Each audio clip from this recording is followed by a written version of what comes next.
with our lesson tonight, chapter 6, which is lesson 6, if I'm reading my Roman numerals correctly, which I think I am. I can do the V's and the I's. When you get into the M's and the C's and all that, you lose me on that. Anybody is good with Roman numerals like that? Oh, you are. Okay, so we'll go to Beth if we get up that high. All right, well, we're going to begin tonight with our lesson, and we'll just chug right on through, and we're going to be looking at a very interesting chapter of Revelation, as we have on the heels of chapter 5, which was 2 weeks ago. And then last week we had an interlude as I was away and everybody else was working on setting things up for class here. So the new stage and everything, which looks magnificent. So we begin on our notes with a quote here from Glenn Bourne, Tower of Truth. With the assurance that God is on the throne and in complete control of all things. See, if you recall, chapters 4 and 5, we got a picture of the throne room, right? Of the things in heaven, and John's perspective changed from the letters to the 7 churches. Now he is discussing things with a perspective of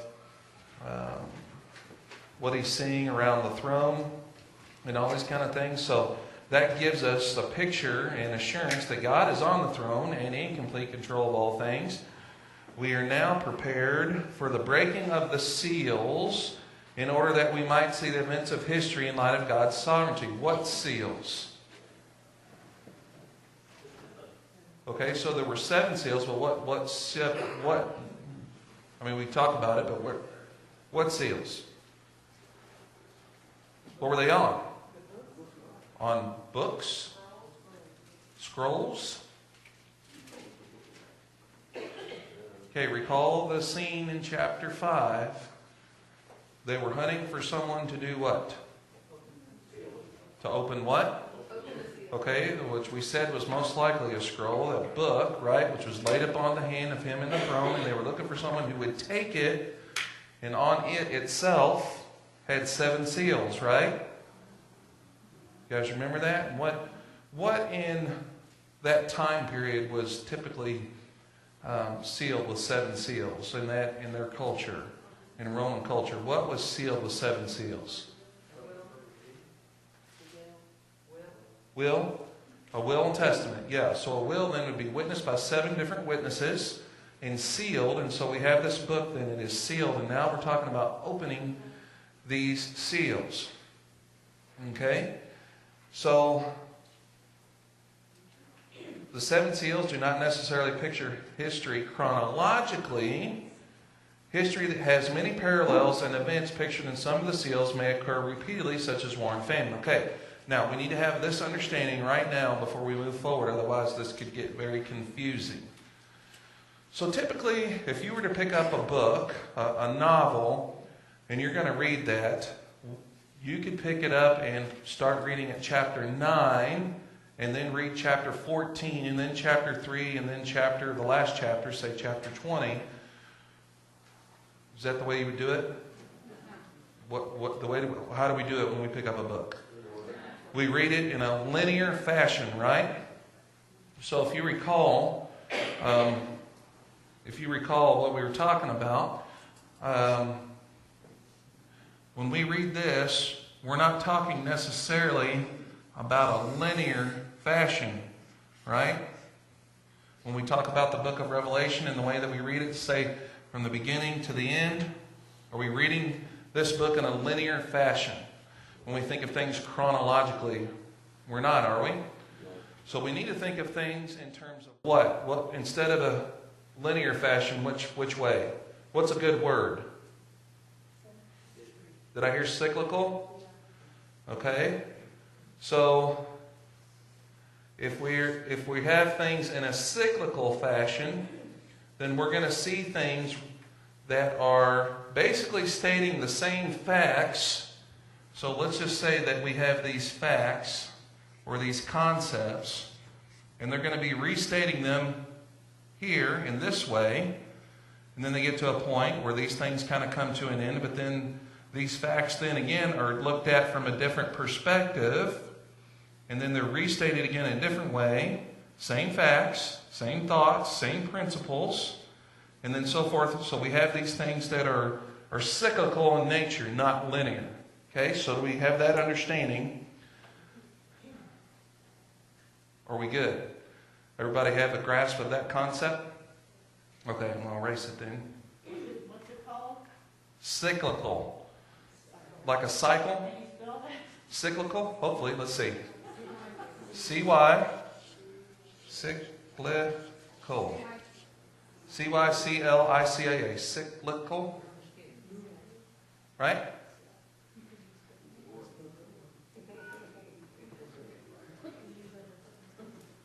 Cyclical. Okay, everybody got that?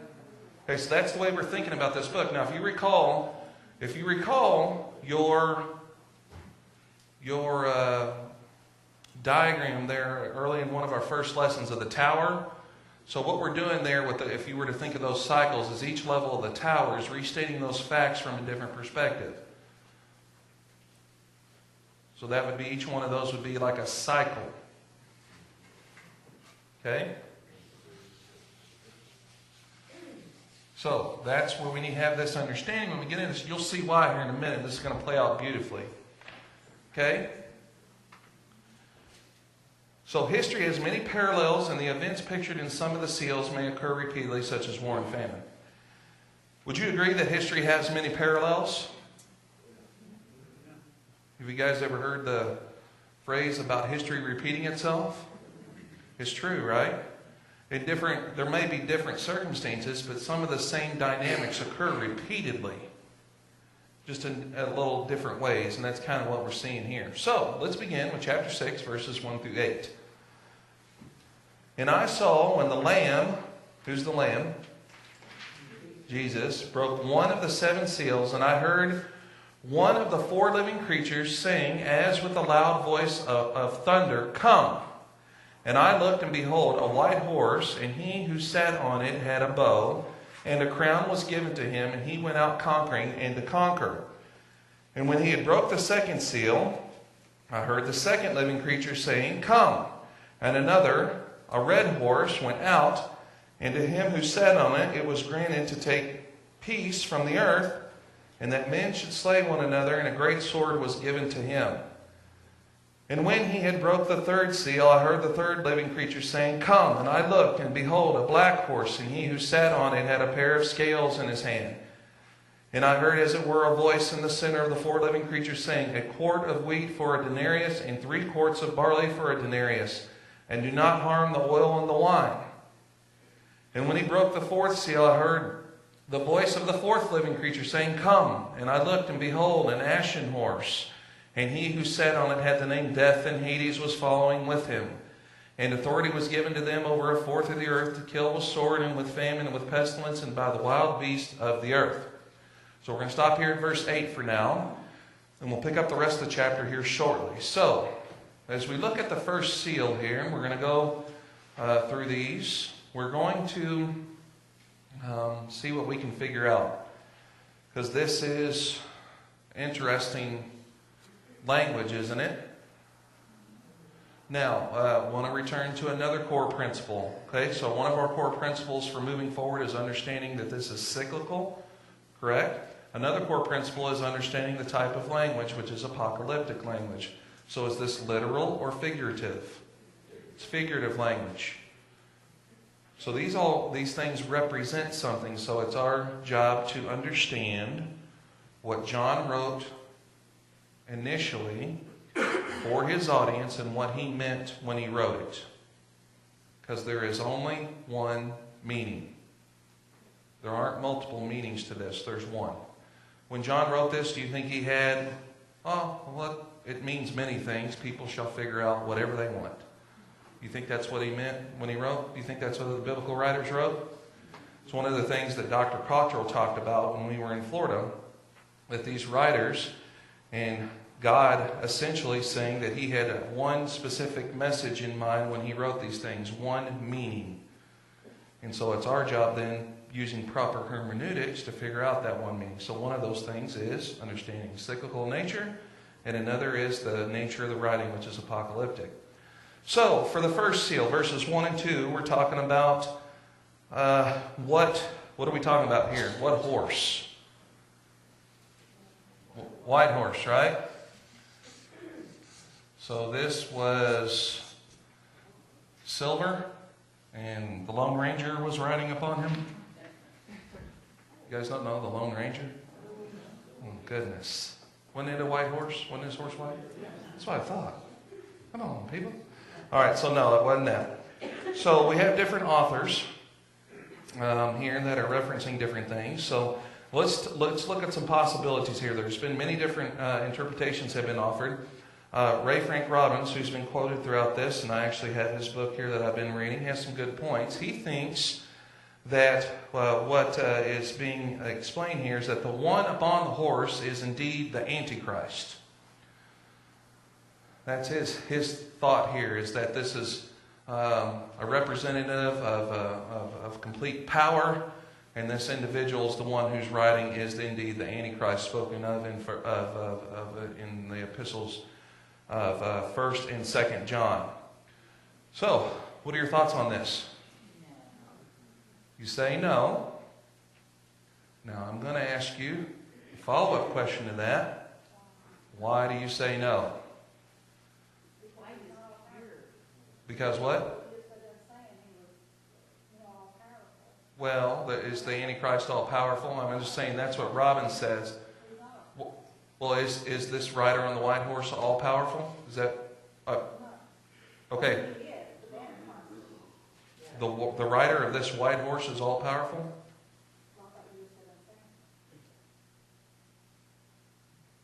I'm saying that... okay. That from an earthly perspective, that he is an earthly power that representing all power. Like strength and power, not all powerful. Yeah. Yeah, so I heard another over here. Why is this not a good interpretation if you think it's not? One at a time here.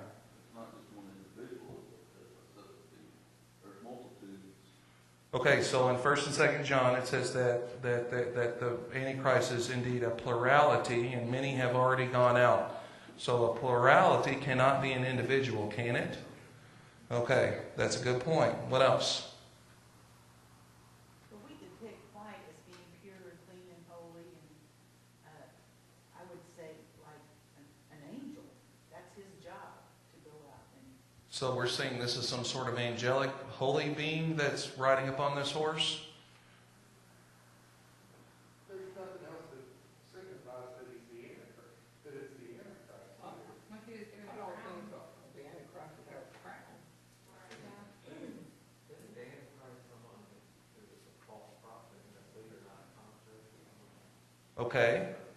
So when we talk about the Antichrist itself, we're talking about something that is a plurality. And in 1st and 2nd John, it says that anyone who denies a flesh and blood Jesus, right? Is there anything here indicating that? Okay, so what has happened, and we're going to discuss this a little bit more, is in dispensationalism, primarily premillennial dispensationalists, they've taken the beast of Revelation, the Antichrist of John, and the man of lawlessness, and they've lumped them into one individual who would then come and be this one who rises up in this 1,000-year war, right? Or during the tribulation and all these kind of things that rises up against Christ, and the actual battle here on this earth, that it is an actual individual. And that is the futurist interpretation of these things, where they've made this conglomeration, and it has nothing to do with the biblical interpretation, because if you study the man of lawlessness, he has nothing in common with the Antichrist. And the beast of Revelation, in fact, has nothing in common either, as far as being when we talk about an individual. So what has happened is we have this false interpretation of what the Antichrist is. It's not an individual, and should not ever be referenced as an individual, like only one. In fact, if there were someone that was here today that was offering a substitute Jesus Christ, someone that was not a flesh and blood Jesus Christ, that was not fully God and fully man. That is the spirit of the Antichrist. And we could rightly call them that. And so there's been many over time. There were many then, and they were, primarily John was dealing with those at that time with Gnosticism. So this is not a good interpretation of one who would be riding on the white horse.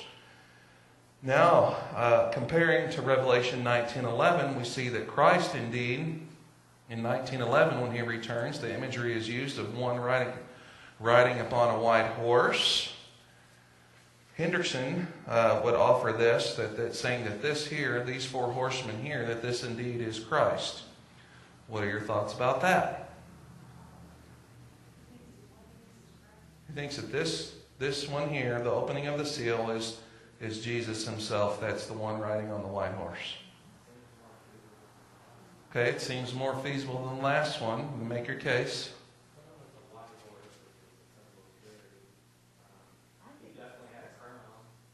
Okay.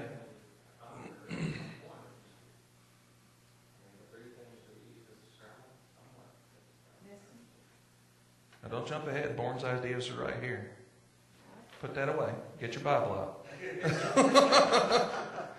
Bourne's ideas are right here, the next one in our notes. Okay, so he's the one's opening is, but is he the one that's on the riding upon the white horse here in this chapter?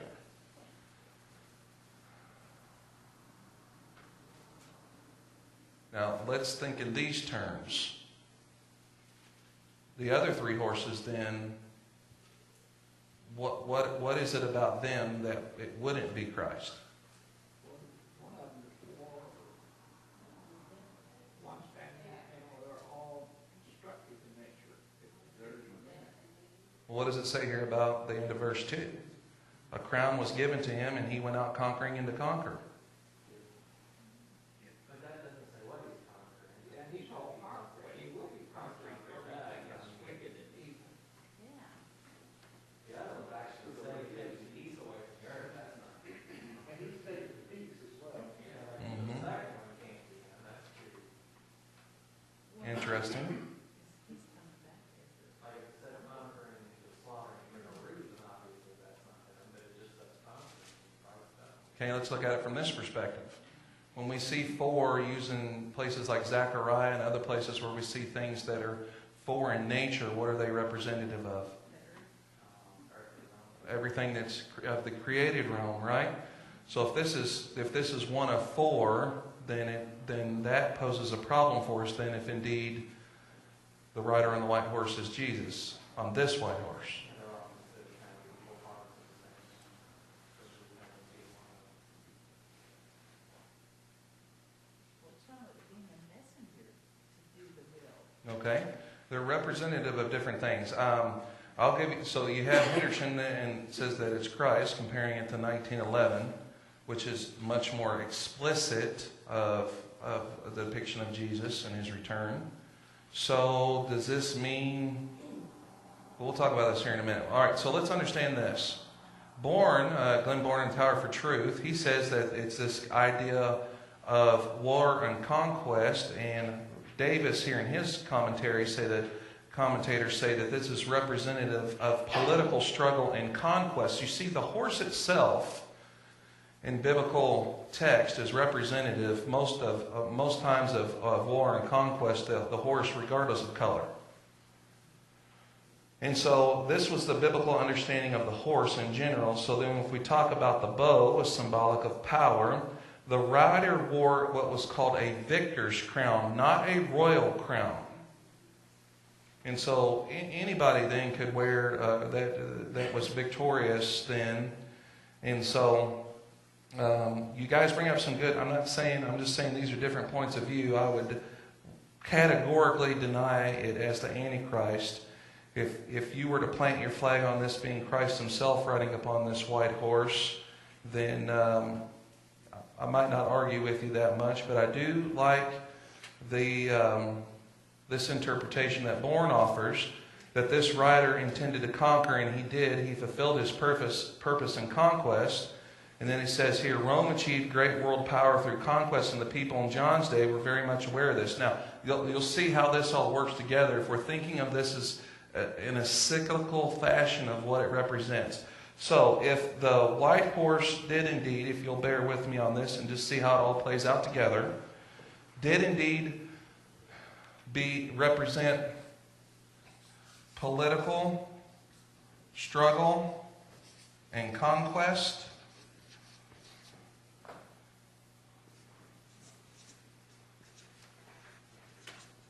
okay, so if that's what this represents, okay, then has that taken place in and throughout history? But you have 4 horses, don't you? So all 4 of them would be conquest. In one form or fact, we're going to see kind of as it moves forward and how it all works together. So I see where you're coming from. I saw a hand here and a hand over here. You have a thought? I have a thought. Isn't this book written for encouragement? Yes. Because these Christian people were under persecution Right. at this time. Right. So This doesn't work with that? it does work with that, but I don't think it's political conquest. Well, I just think it's religious conquest? religious freedom, so to speak. You mean that it's being taken away? That it's given, that this white horse and this rider get it back. Interesting. All right, we'll stick with this concept here that it's representative of political struggle in Congress. Just work with me here and we'll see how this all fits together and maybe it'll make sense. Rob? Wouldn't it also kind of fit if it was actually one horse only refers to the incarnate Christ? When Christ was 100% man, that would fit in the earthly realm because he was a part of the realm. And then once he conquered and did what he was supposed to do, then it's no longer really referring to him. That white horse is just sort of the earthly Christ. I think what's wrapping us up here is the white that we're really getting wound on here. Okay, when someone returned from battle, what was the common practice? They rode a white horse in a victor's crown, and then they were paraded through town. Right. So just focus on that aspect of it, not so much the holiness. The white, I think, is tripping us up here a little bit from this perspective. I'm not saying, like again, I would vehemently deny the Antichrist if you wanted to say that this indeed was Christ, but all I'm asking here is bear with me until we see this complete picture come together, and I think maybe it might give you some pause to consider. Okay, so let's just go with this for right now. And so then we open the second seal, and then so what color horse do we have here? Red, right? Okay. Now this one, there's not as much debate on this one. Most scholars agree that the red horse and its rider represent war, carnage, discord, anger, and bloodshed. So let's just put war and bloodshed.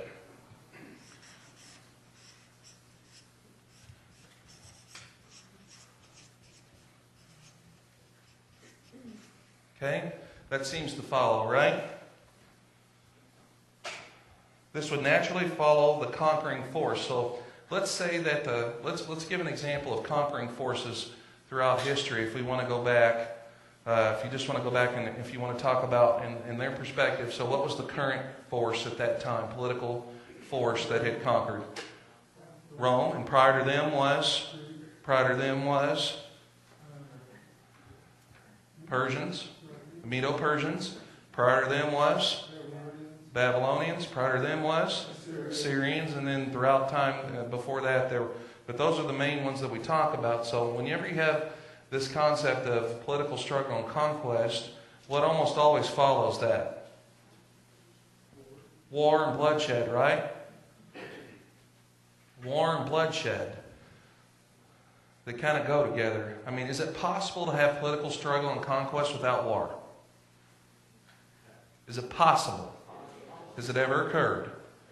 Has anybody ever taken over anybody through diplomacy?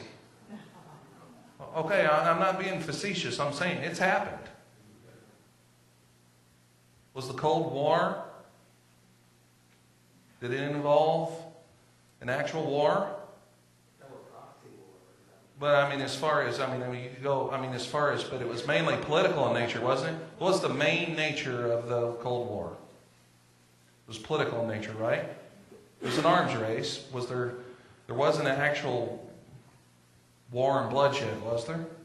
I mean, like their proxy things, if you want to talk about what was happening in, well, sure, right. But primarily it was political in nature. I'm not saying that it wasn't, but if there have been times when people have overtaken or done things without the involving, so it's possible that conquering and stuff could happen. So now let's move on to the third horse. What's the third one? Black.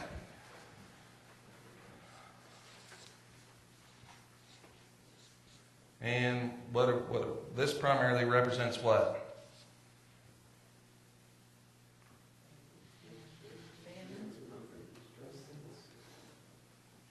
Yeah, famine.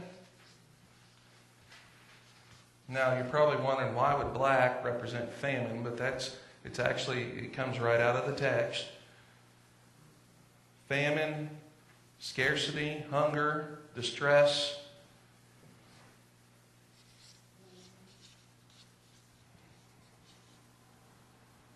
Okay, so think of a natural progression here. So what would typically follow bloodshed and conquest? Hard times, right? So what gives us an indication here is when it says in verse 6, a quart of wheat for a denarius, and 3 quarts of barley for a denarius, and do not harm the oil and wine. That's kind of odd, isn't it? Here's a good parallel. $10 for a loaf of bread and $20 for a gallon of milk. Scarcity. Because now see, here's the interesting thing. Most scholars agree that the rider on the black horse with a pair of scales represents scarcity, famine. The scales was a common thing, an understanding. It was a common symbol of famine and food rationing. This would naturally follow the path of war. You can look up there in that Ezekiel passage. The quart was the amount of food to support a man for a day and no more. Now the denarius was the usual day's wage for a soldier and a laborer. So, a day's wages for these things. The prices given were exorbitant, perhaps 10 times the usual rate. I saw other commentators that said food was available, but selling for 8 to 16 times its normal price. So there's scarcity. And so we consider this fact, the church would be in the midst of all this as long as they are in the world. Actually, that point F could be on every one of these. So let's move to the fourth seal. Now, I saw some interesting things on this. Because in our text, what color does it say? Ashen. But then, so it would make a good, other ways we've heard this referred to as pale or ashen, or I even saw some that said it was gray.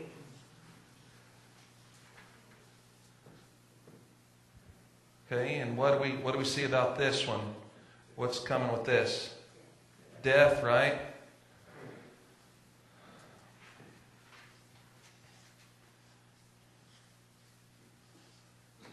So we've got these first 4 seals. And so the pale, now I've seen literally it means green or sickly or pale. I mean, this is that. So gray, ashen, pale. So death naturally follows war and famine.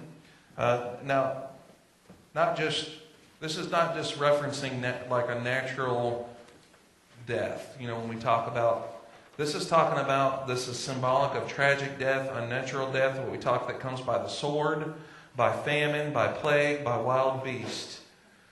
And then it says that death was closely followed by what? Hades, right? Which we understand is the abode of the dead, is the inseparable companion of death. I like the way that's put. Now the fourth part, right, or a fourth, that's indicating that the thought of a limited number. It is a great part, but still a limited number. Now, so far, we've looked at these four, and they seem to kind of logically follow as far as, let's ask ourselves, have we seen political struggle and conquest in the world followed by bloodshed and war, followed by famine and scarcity, followed by death? That's kind of encompassing all these. Does that seem to follow? Does that ever occur throughout history? Would you say that this is possibly cyclical in nature?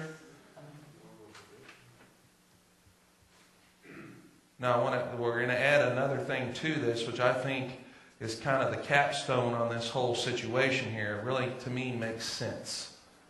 But before we do that, I have a question for you. In each one of these, one of the four living creatures says, "Come," loudly, right? Who are these creatures speaking to? When it says "come," who are they possibly speaking to? Possibly to John. Come here and look at this. Okay, so that's a possibility. Possibly to Jesus. Well, okay, so they're speaking to Jesus, "Come." It's an interesting thought. Well, the seal. Yeah.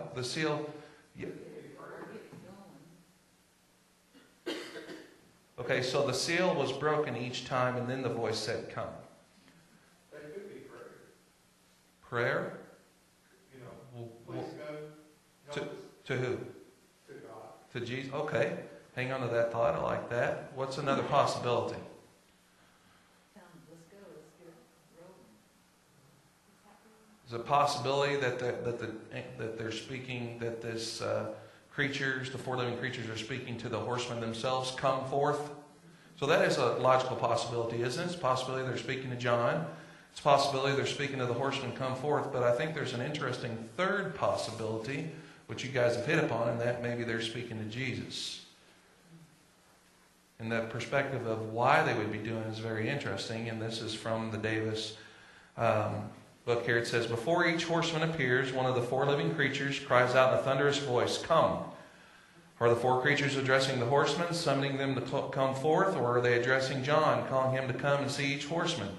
The second possibility seems most likely because in at least 3 of the 4 cases, the action that immediately follows this command is one taken by John, 'I looked,' in response to the command. However, a third possibility should be considered. I kind of like this perspective. Perhaps the 4 living creatures, together representing all God's creation, remember that, the 4 things, are addressing Jesus, calling for his return. In support of this theory, the creatures do use the same exact language employed by John in Revelation 22:20, where he says, "Come, Lord Jesus." Is that where we get the word Maranatha? I'll have to look and see the Greek on that. If this is John's intended meaning, then how should we interpret the vision of the four horsemen? These verses communicate the fact that throughout the course of history, not only human beings, but all of creation, symbolized by the 4 living creatures, will be calling on Jesus to return and put an end to the hardship and suffering of the labor pains symbolized by the 4 horsemen. In other words, John here communicates in apocalyptic symbolism the same truth that the Apostle Paul expresses in Romans 8:22. We know that the whole creation has been groaning as in the pains of childbirth right up to the present time. It's an interesting perspective, isn't it? If we are going to understand this. Now, I said the thing that kind of sets this off and makes them, and this makes sense to me, is the 5th seal. That kind of brings this all together. So we have the 5th seal, and so let's read verses 9 through 11. "And when he broke the 5th seal, I saw underneath the altar the souls of those who had been slain because of the word of God and because of the testimony which they had maintained. And they cried out with a loud voice, saying, How long, O Lord, holy and true, wilt thou refrain from judging and avenging our blood on those who dwell on the earth? And there was given to each of them a white robe, and they were told that they should rest for a little while longer until the number of their fellow servants and their brethren who were to be killed, even as they had been, should be completed also.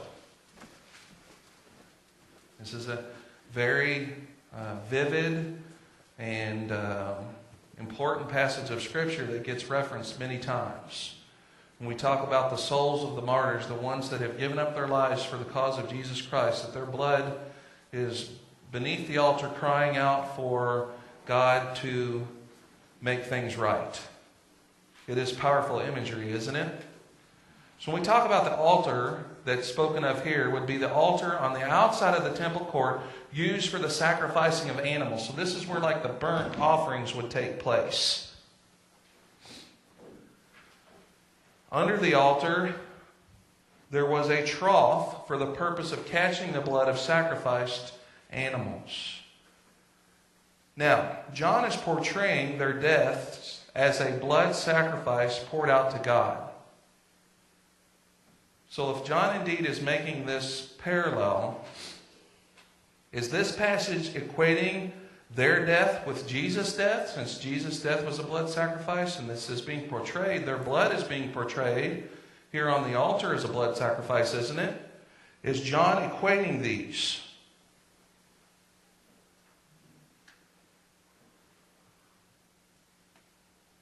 Is he equating these?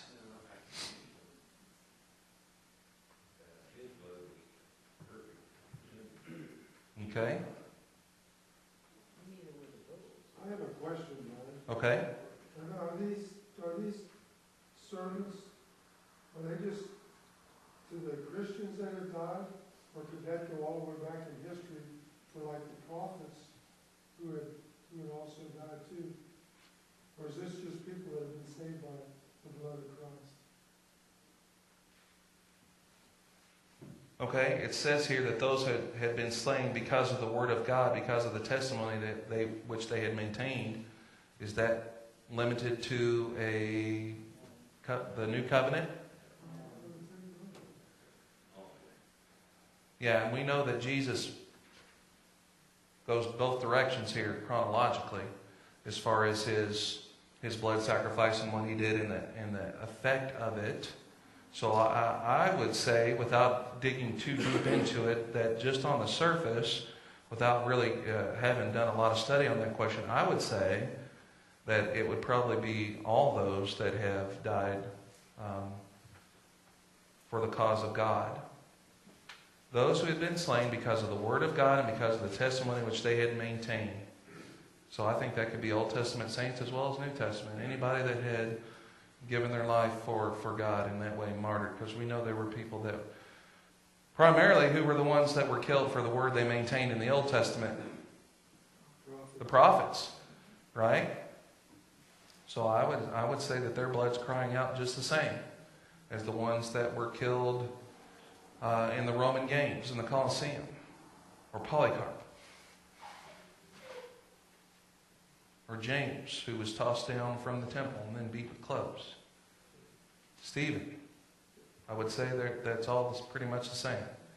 There's been people that have been martyred for their faith across all history, which is going to be an interesting point here. Sure, sure. I wanted to ask you, in the first chapter, 6, the first letter, it says, I. Who is the I? John?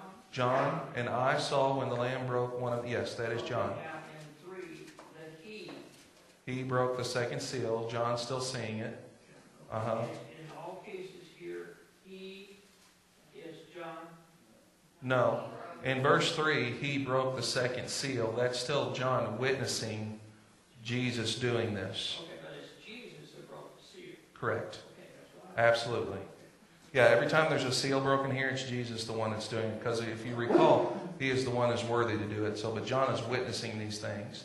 So right there in that verse 4 where it says, or verse 3, and when he broke the second seal, I heard, that's John. That's John. Yeah, Aye.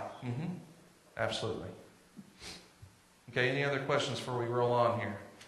Wasn't on that, you said that about the one person thing like that with Jesus. Just for what you just said, you know, the white horse, Right?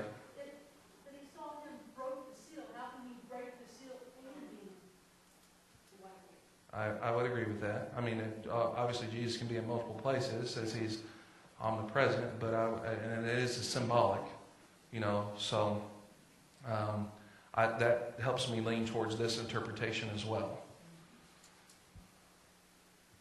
See, if it said something like he broke the seal and mounted the white horse, you know, that would be different. I'm not completely ruling it out based on that understanding, but I think it does logically follow. So I'm not quite sure what the fifth seal is. So, Yeah, we're getting there. okay. Yeah, so he breaks the seal, and what happens? So, he sees that under the altar there was a trough. Okay, so the question, but going back to this, is John equating the blood of these martyrs that are upon the altar and the blood of Jesus, which was a sacrifice as well? Is he equating this?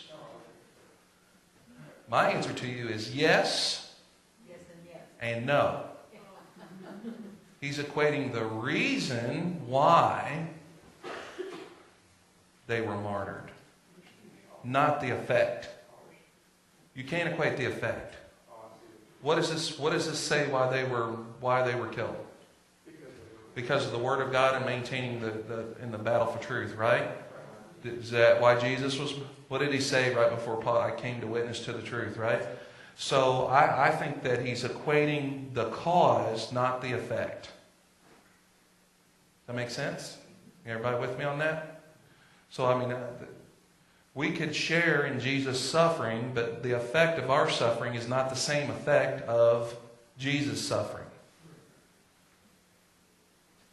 So I think the parallel here, what John is equating is why they were martyred. So what a perfect place to see those who have been sacrificed to God, Christian martyrs. It is not so much that they want vengeance as much as justice. Now here is the key, I think. They are told to wait. No. Because there are going to be more Christians who are offered. Now, think of the first 4 seals and what's happening here. You could draw a little thing over here and saying what's happening during all these throughout political struggle and conquest, throughout war, famine, all these kind of things, through famine and scarcity and bloodshed and death and all these things that are occurring on the earth that happen over and over and over again. What also happens while this is going on? Christians are going to be killed and persecuted. And it says that you're going to have to wait until it's complete or perfect, until the number is. So this is something that's going to take place until what? Until he comes. Until the end. So let's read on. Okay, the 6th seal, verses 12 through 17. See how this kind of makes sense when you put it all together? At least it does to me. Let's read verses 12 through 17. Go ahead. What would you put on number 5? What, the way?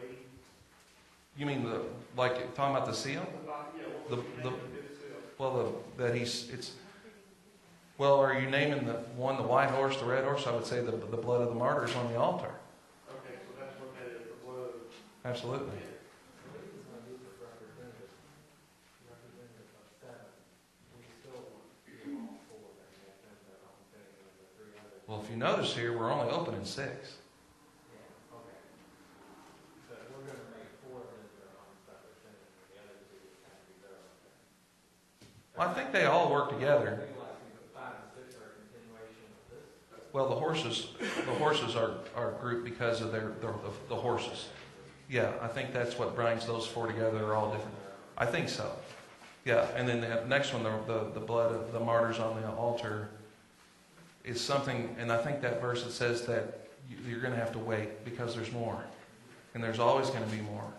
That sort of something that falls. Ties all these together And then what really ties them all together is what happens here in 12 to 17. So, does the fifth seal, is it not in the cyclical, or it is? Certainly. Okay. Certainly is, because Christians are being martyred throughout all periods of time. It's continually sitting. It's just something that continually happens. So if we went back and looked throughout history, were Christians martyred in 1st and 2nd century? That's what I'm saying. They've never not been. Is it happening now? Is there political struggle and conquest happening right now? Is there blood, famine, and bloodshed and famine, all that stuff happening right now? Are Christians smack dab in the middle of all of it? And you're going to see why all this helps us, because going back to persecution, we always have to remember that John is speaking to those that are smack dab in the middle of this persecution and how this all plays together, because ultimately, what's going to happen? Verse 12. And I looked when he broke the sixth seal, and there was a great earthquake, and the sun became black as sackcloth made of hair, and the whole moon became like blood. Oh, you know what happened today. Let's all go look, see if he's coming. Right? Super blood moon, right? You guys see that? I mean, did anybody go look at it? Did it look any? What did it look like? Just bright? Real bright? Kind of, okay. Oh, too late for us? Because we're not in the right location. Well, next time we'll pay attention. We'll get t-shirts made and make a big thing out of it. Have a festival. All right, and the stars of the sky. Now, hold on now. Now, let's think about this. I want you to think about what's happening here. And remember at what point in the book we are.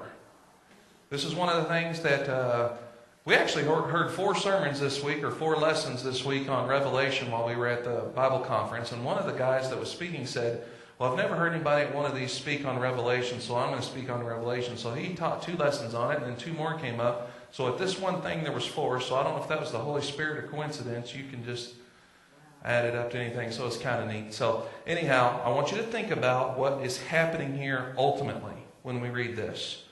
And I looked at, okay, so we had the moon becoming like blood, and the stars of the sky fell to the earth, as a fig tree casts its unripe figs, shaken by a great wind. And the sky was split apart like a scroll, when it is rolled up, and every mountain and island were moved out of their places. And the kings of the earth, and the great men, and the commanders, and the rich, and the strong, and every slave and free man hid themselves in the caves and among the rocks of the mountains. And they said to the mountains and to the rocks, fall on us, and hide from us in the presence of him who sits on the throne, and from the wrath of the Lamb. For the great day of their wrath has come, and who is able to stand? What's happening? It's the end. Well, how's that possible? We're only in chapter 6.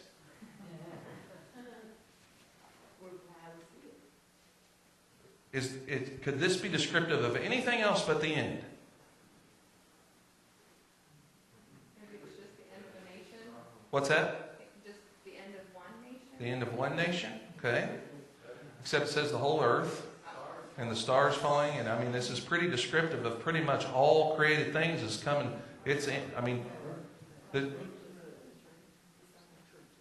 So, if this is speaking of the end, then what do we have here? We have the 5th one, then is the martyrs, the blood of the martyrs crying out. So during all this, and then what's going to happen? The end. So we have the consummation of all things, and during all this stuff's going to go on. Has that been proved to be true? And it's going to continue until what? Till the end.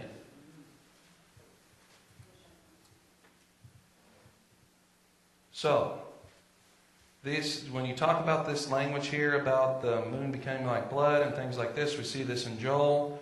That's also referenced in Joel. Stuff is brought forward to Acts when Peter's preaching on it. And then Matthew 24. We can talk about Matthew. We may have a special lesson just on Matthew 24 down the road here. So this, I believe, is the completion of a cycle. Now, if this is to be read in a linear fashion, how is this going to take place at a given point in history prior to the end? So if this is linear, and we're going on a linear line here as we're reading this, and so now we have all this stuff, we have to figure out how all this all fits into history, don't we? If this is happening in a linear fashion. But if this is explaining something cyclical, see, if we're understanding what's going to happen next with the trumpets, then what people try to do over time, and you've probably seen preachers on the stage with a great big backdrop, and they're saying that these events in history are representative of the seals, and these events in history came next, and they're representative of the trumpets, and then these events in history are representative of the bowls, and here we are. They try to place you in the timeline. You are here. You ever seen that? Now, when you try to read this and do that, I think that you are really having to jump through some hoops, aren't you? But if it's cyclical in nature, then what should we be looking for next? The beginning of a new cycle, right? We're going to see things from a different perspective. The same essential facts of history, the same essential dynamics that occur over and over from a different perspective. And we're going to see that. So next time we get together, we have what, and it's rightly titled here, an interlude. Well, how can you start all over if it's new? Completion of that cycle. Oh, I see. Yeah, so we're now going to a different perspective of these events. And so we're going to see, no, that's okay, it's a great question. So now we're going to see a different perspective, which gives us, if you're thinking up as moving up a tower, when you start at ground level, you can only see certain things. And then as you get a little higher, you have a little bit more perspective of what goes out. And then so forth and so up, you get more and more perspective of the whole thing until you have a good understanding of it all. No problem. So, this is just as present as the preceding scene. And John is not talking about the end of time. He is talking about the end. He is talking about the past. He is talking about the present. He is talking about any time. This is interesting. John represents the cosmic upheavals and natural calamities as God's way of punishing evil men and nations. This is present reality. This sevenfold accumulation of calamities seems to enumerate the all-inclusiveness of God's judgment. When people sin, they suffer the consequence. What is this truth about? The end of the world? Yes. In 1996? Yes. In 1840? Yes. Anytime. When Paul states that all have sinned and fall short of the glory of God, he states a universal truth. It was true then, and it is always true. What John is mentioning here is that the judgments of God inevitably come upon those who sin. That's a different perspective. Now, one other thing, it's a little bit of a side note here, and this is talking about there's God's sovereignty all over this chapter. You understand what I mean when I say God's sovereignty? That He is in control of all things, even though things are perceived to be out of control because of all these things are happening, that God ultimately is still in control. There's a phrase or a word that pops up over and over and over again that indicates that God is in control. All right. Mark, set, go. See if you can figure it out. Start looking. In chapter 6. As we've read these seals, there's something that pops up multiple times.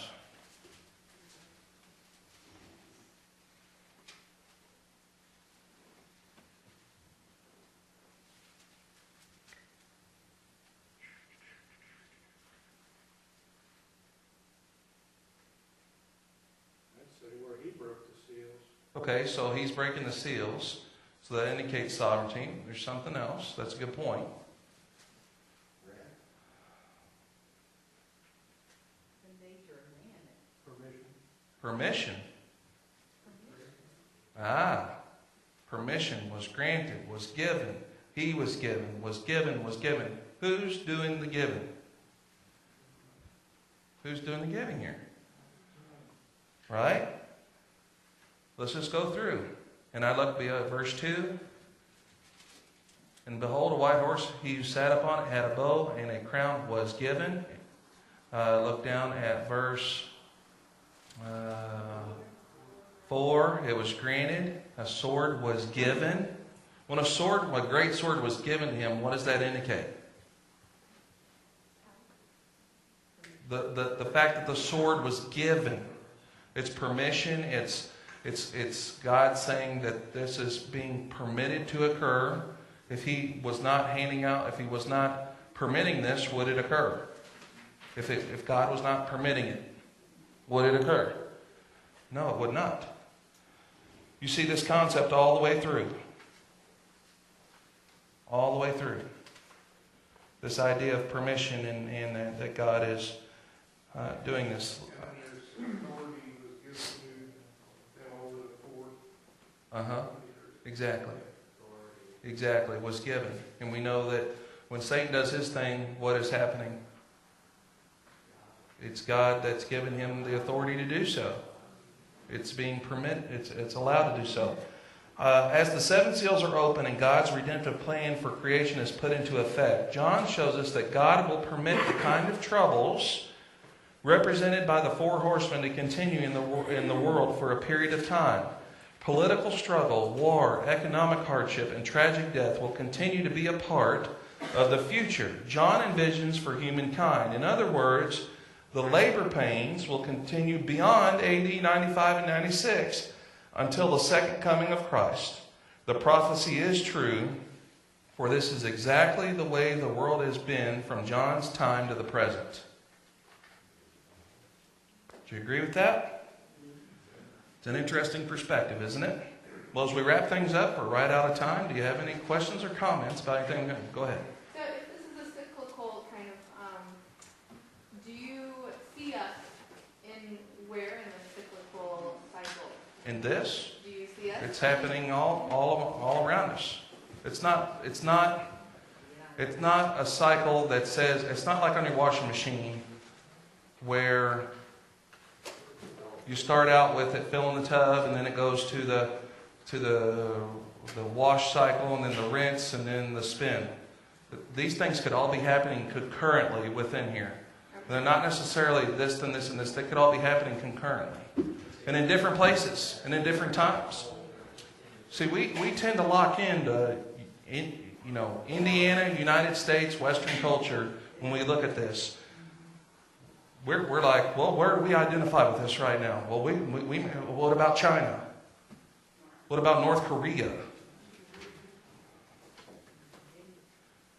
Did you guys watch State of the Union? Did you guys see he was talking about that guy? Did you catch what he said, why they interrogated him and beat him? Because they said they want to know if he'd been talking to any Christians. And that's what happened. And so he nearly lost everything, including his life in that process. But I mean, if you were to ask him, where would he say we're in this? It's, we gotta think a little broader than Kent, Indiana. I believe so. Yeah, I'm sure there were others that were, it's happening all around them. It's just religious persecution. Go to the Sudan. And it's open war on Christians. It's if you want to talk about a culture or a people, it's genocides based on their faith. So yes, it's these things. Now, when we look at the other ones too, it could be happening when we talk about the bowls and the trumpets. It's concurrent. It's just different things that are occurring. It's from different perspectives and talking about different aspects of our existence. Sure. Where are the martyrs waiting? Where are they? Okay, well, this is symbolic language here for their blood crying out. They're not actually in this physical place. This is metaphorical for how their blood cries out for God to do. We understand, this is talking about personal eschatology, is that their souls should be safely in Abraham's bosom in paradise. That they're awaiting the day of redemption when Christ returns, and then everybody. So that if you were to say where are their souls actually, presently, physically residing, would be in paradise, which we call Hades, the abode of the dead, where paradise would be. This is called ultimately the intermediate state, and the other half of that would be torment, or some have labeled it as Tartarus, the place where the rich man and Lazarus, where the rich man was stuck. So if you want to study more about that, actually, if you could look at Luke 16. When we were in Luke, I preached a sermon on that. If you wanted to look that up, there's some stuff on that on Luke 16. And there's lots of good materials that talk about the intermediate state.